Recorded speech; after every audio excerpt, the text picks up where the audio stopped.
और आज अभी हम लोग डिस्कस करने वाले हैं इनसाइट आईएएस की क्विज जो कि हमारी जून मंथ की चल रही है।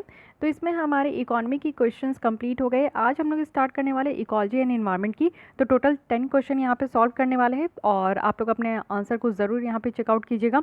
मैं आप जब अपने आंसर को टिक मार्क कर लोगे तभी मेरे आंसर को देखोगे, ठीक है। तो ये काम आप लोग को करना है जिससे कि आप लोग बेटर तरीके से प्रैक्टिस कर सको। ये नहीं कि बस लेसन चलते जा रहा है, आप लोग देखते जा रहे हो, क्वेश्चन भी मैं ही बता रही हूँ, आंसर भी मैं ही बता रही हूँ, आप अपने ब्रेन का एक्सरसाइज नहीं कर रहे हो, तो फिर ये वीडियो आप लोग को देखने के लिए कोई फ़ायदा नहीं कहलाएगा, ठीक है। जब तक आप खुद से इसको प्रैक्टिस नहीं करोगे क्वेश्चंस का, तब तक आपको अल्टीमेटली कभी भी फ़ायदा नहीं होगा। सो कोशिश कीजिएगा खुद से भी अपने इस चीज़ को प्रैक्टिस करने का, क्वेश्चन को प्रैक्टिस कीजिए। फिर देखिए जब मेरी आंसर देख लीजिएगा तो फिर आपको समझ में आएगा कि आपने कहाँ मिस्टेक किया, क्या चीज़ आप नहीं समझ पा रहे हो, किस चीज़ को आप याद नहीं कर पा रहे हो। सो वो सारी चीज़ें आपकी शॉर्ट आउट होते चलेगी। तो चलिए स्टार्ट करते हैं। लेकिन प्रीवियस लेसन देखने के लिए या फिर आप लोग को लास्ट मंथ किसी भी मंथ की देखने के लिए अगर आप लोग को यहाँ पे क्विज सॉल्व करनी है तो मेरे चैनल को सब्सक्राइब कीजिए, प्लेलिस्ट में आकर आप लोग देख सकते हैं। चलिए स्टार्ट करते हैं हम लोग अपनी आज की क्विज सेशन। तो स्टार्ट करेंगे हम लोग फर्स्ट क्वेश्चन के साथ इकोलॉजी एंड एनवायरनमेंट की। तो फर्स्ट क्वेश्चन है यहाँ पे platform of science based ocean solution. तो इसमें आपको करेक्ट बताना है। फर्स्ट है कि इसको लॉन्च किया गया था जो COP25 हुआ था, वो भी यूनाइटेड नेशन FCCC का।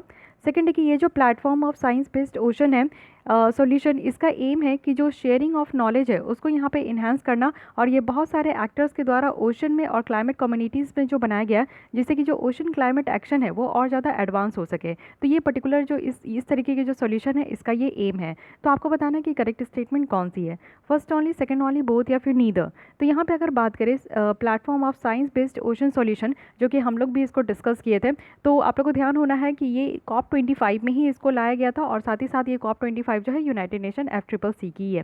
तो फर्स्ट स्टेटमेंट बिल्कुल करेक्ट है, सेकंड स्टेटमेंट भी बिल्कुल करेक्ट है। ये इसी का एम है कि यहाँ पे नॉलेज ऑफ जो नॉलेज है उसको शेयर करना है, जो शेयरिंग ऑफ नॉलेज है वो ज़्यादा से ज़्यादा इन्हांस हो सके about ocean and climate communities, जिससे कि ओशन क्लाइमेट जो एक्शन है वो और ज़्यादा एडवांस हो सके। So both the statements are correct, so the correct option is C.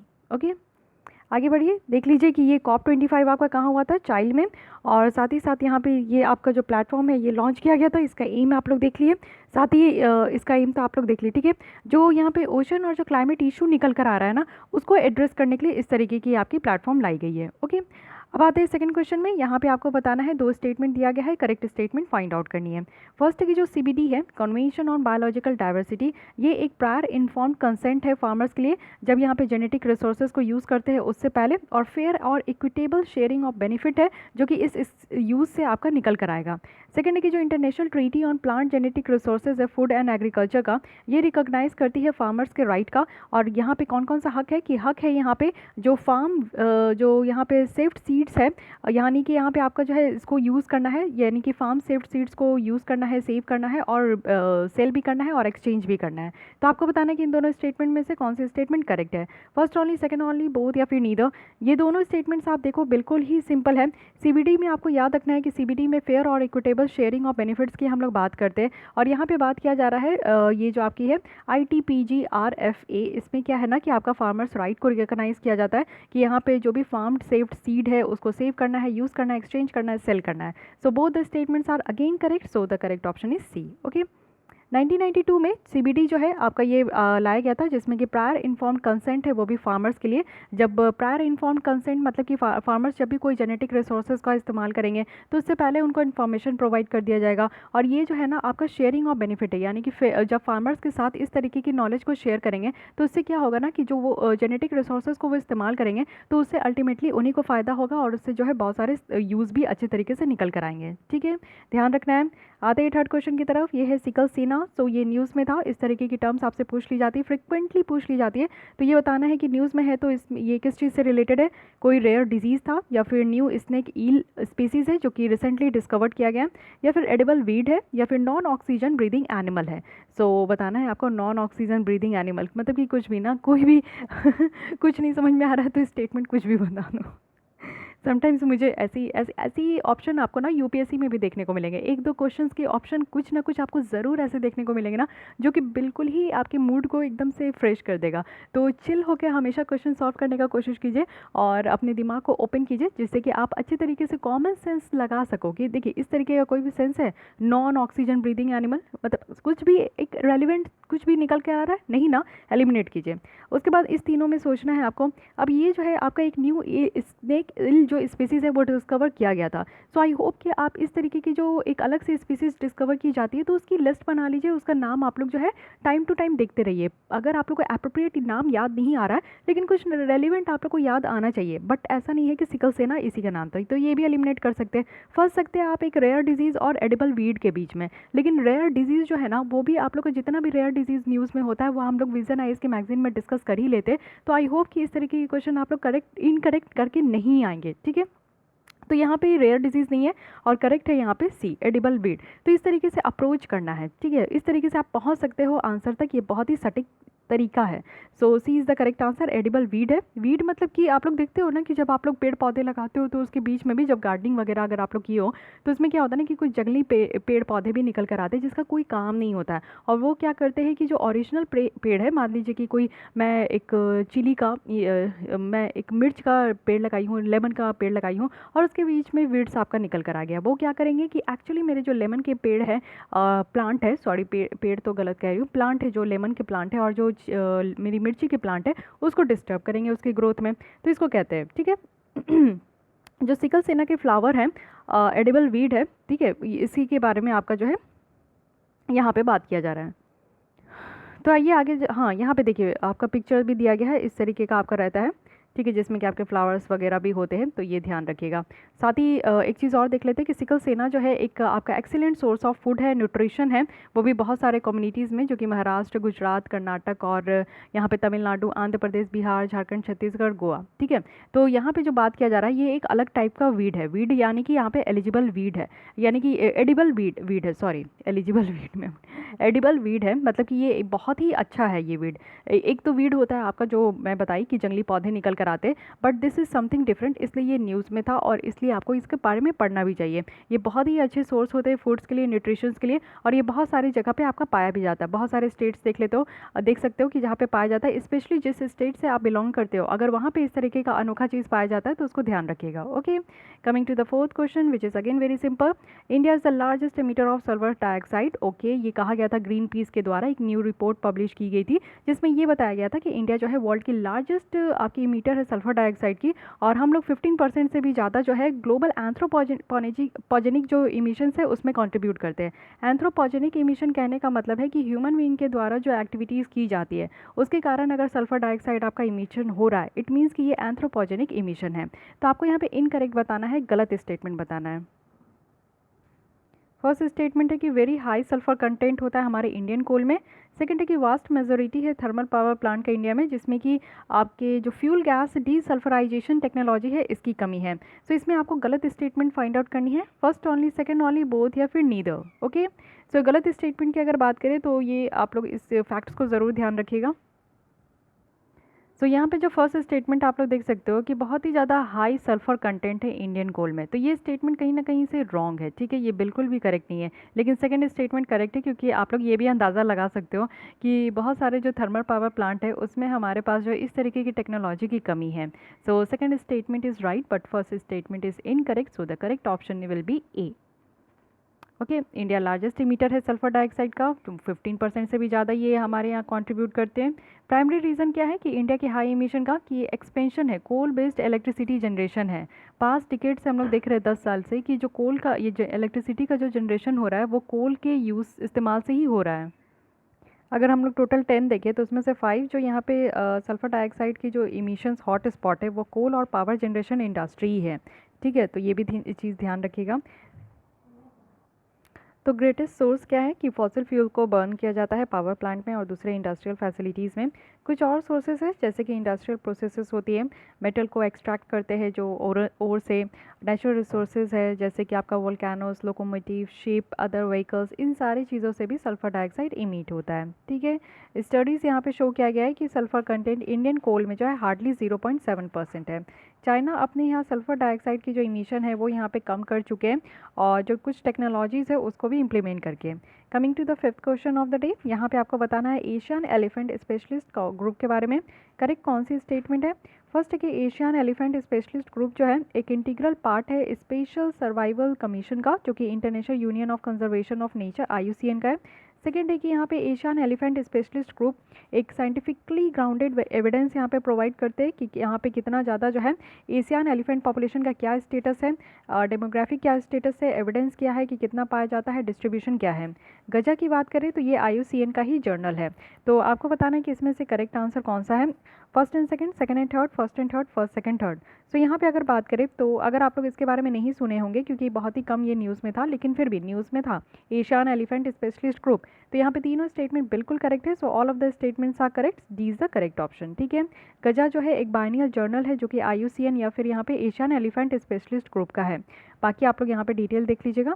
Coming to the sixth question, पूनम अवलोकन, तो इसके बारे में बताना है कि ये है क्या ये कंगारू मदर केयर है, क्या यहाँ पे जो नंबर ऑफ लायंस है और उनके लोकेशन को एक्सेस करने के लिए, या फिर सॉल्ट शुगर इसको कट डाउन करना है, ऑयल कंजप्शन को कट डाउन करना है, या फिर एक्सेस करना है जो ब्रेस्ट फीडिंग का on the health of mother और चिल्ड्रन के ऊपर जो इम्पैक्ट होता है।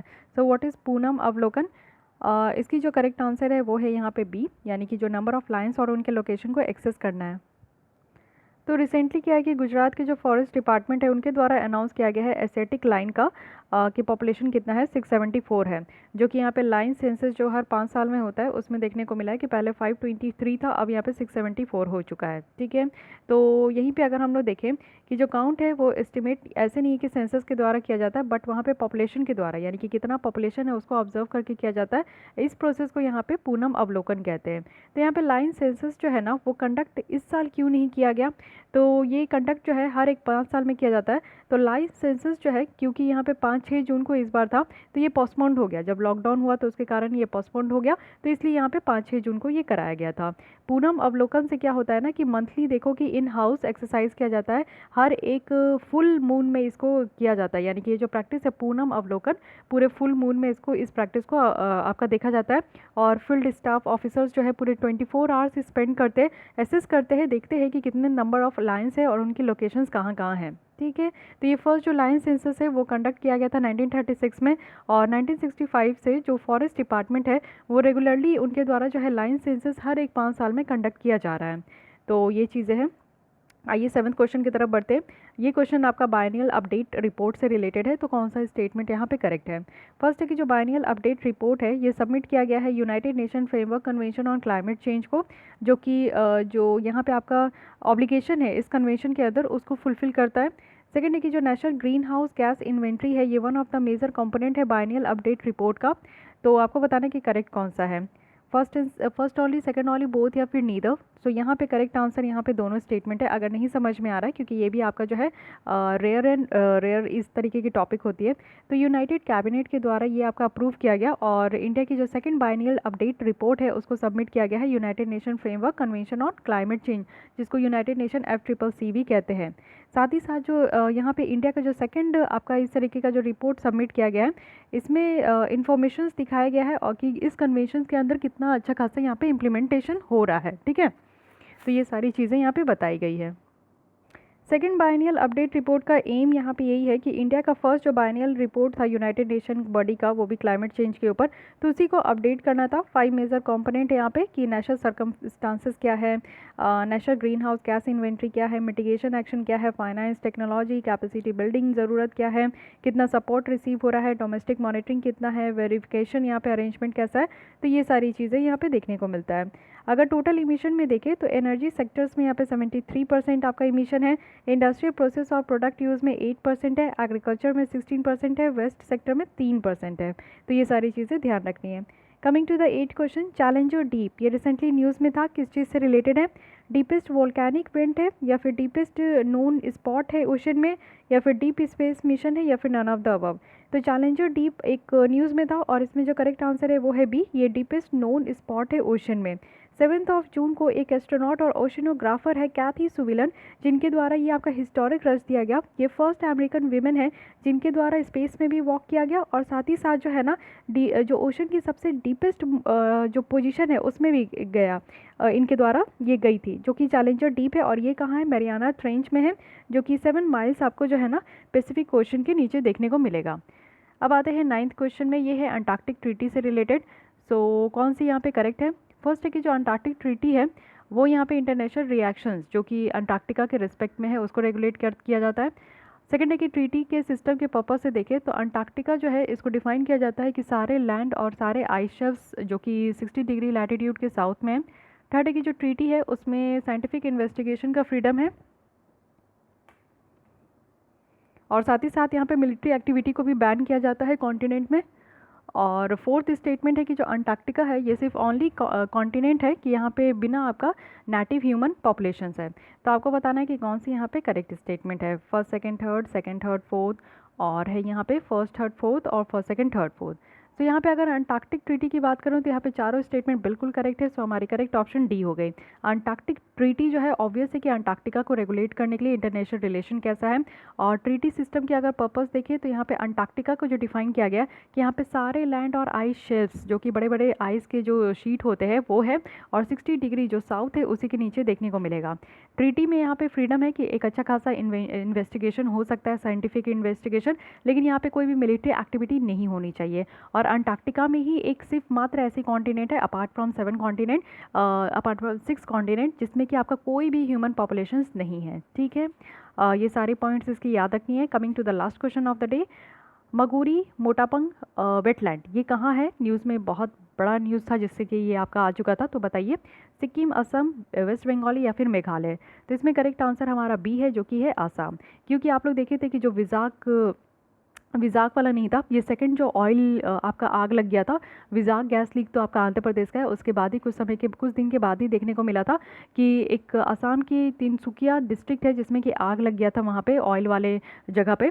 तो फायर जो है वो आपको देखने को मिलेगा कि बागजन 5 वेल में हुआ था, एक ऑयल वेल था उसमें लग गया था। और ये डिब्रू जो सिखोवा नेशनल पार्क है वो उसी के बगल में है, और मगुरी मोटापंग वेटलैंड है उसी के बगल में है।